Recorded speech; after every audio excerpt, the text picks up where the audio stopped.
Hey, I want to talk to you about work zones. You know, as winter weather goes away, we start thinking about what's next, and that's work zones, you know, and we're going to be having more maintenance activity and construction activity.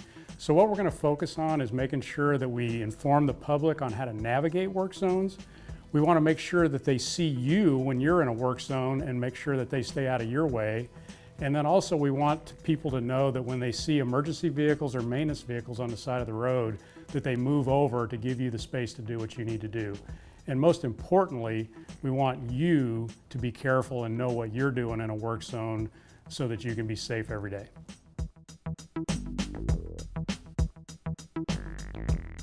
Let's take a few minutes to review 4 basics that will keep you safe in work zones or when doing any operation.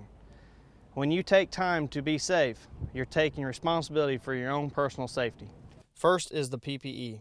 Before heading out for the day, make sure you are wearing the right personal protection equipment for the task at hand. The new PPE graphics make it easy to determine what you should be wearing. Also, remember to take time to check your PPE to make sure it is clean and visible. You might not even notice that those items you wear regularly are becoming dingy, which can reduce visibility. This can be done as a work unit during the morning safety discussions to keep each other safe.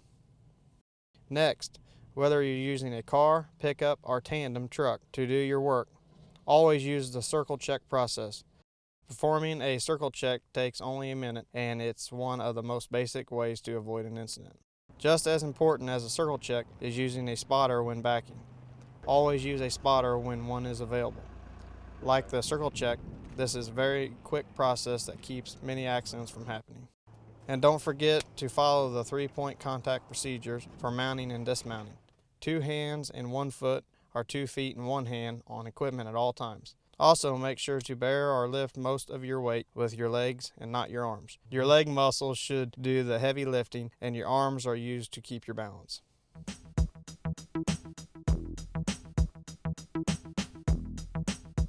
We know there are specific procedures and standards for setting up our work zones. We want to make sure that we plan ahead. We also want to take the time and set up our work zones accordingly. We want to make sure that everything is out there, not one size fits all, so we may have to adjust our work zones. We also want to make sure that ourselves, our co-workers, and the public traveling through our work zones are safe, so we all go home safe. Before you get started, use the comprehensive safety site to access the engineering policy guide. Reviewing the EPG will make sure you are setting up the proper work zone for the location and the type of work you are performing. Find areas within or near the work zone to store equipment and materials in place not likely to be hit by runoff vehicles. Make sure all devices are clean, visible, and working properly to communicate to motorists. Lane closures are set up with the flow of traffic. Make sure you lay out the traffic control determining the location of the workspace. Start with installing the first sign motorists will see and continue installing all signs in the direction of traffic. Place channelizers at required spacing, starting with the taper first and then the workspace. If using a flashing arrow panel, place on the shoulder after installing the taper. Make adjustments as needed for hills, curves, intersections, driveways, and vegetation. Remember to ride through the entire work zone to make sure it is set up correctly, working as it should, and devices are visible. Inspections. Routine daytime and nighttime inspections should be performed by employees trained in traffic control. Inspections should be made as the work progresses to make sure the traffic flow devices are still in place and are visible and traffic is flowing as it should. Make sure signs are covered or uncovered as needed. Lane closures are removed against the flow of traffic. All traffic control devices should be removed as soon as practical and when they are no longer needed, or covered when work is stopped for a short period of time.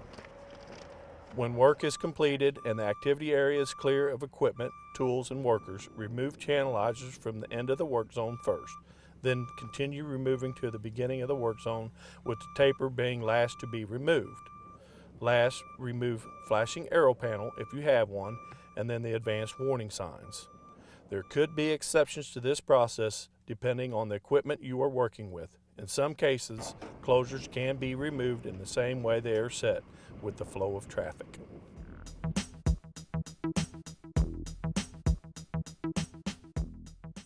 I was driving back up for the paint crew. They were painting the white edge line. While I was driving, I noticed a blue tractor trailer coming up behind me. I don't believe he's seen me, even though I had my lights on and my aero board on. He hit me in the rear. He pushed my truck over on the left side. I landed into the ditch. I had to crawl out the passenger side window, but the driver of the tractor trailer, he helped me down. Some of the passerbys, they stopped, and they were probably the ones who called the police, and they let them know that there had been an accident. But the TMA did its job, and we were both able to walk away with minor injuries.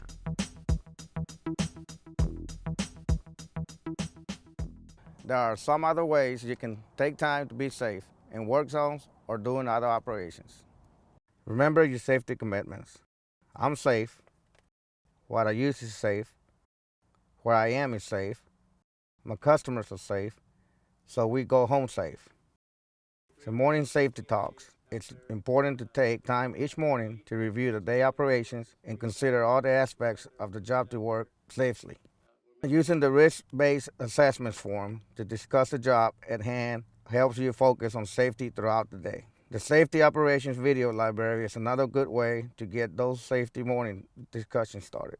A TMA safety video is the newest addition to the library, and more videos will be coming this year.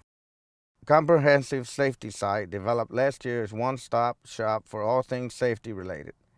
Here you will find the resources for setting up your work zone, the EPG, risk-based assessment forms, video library, and all the other safety information. I hope that you'll focus on these very important messages.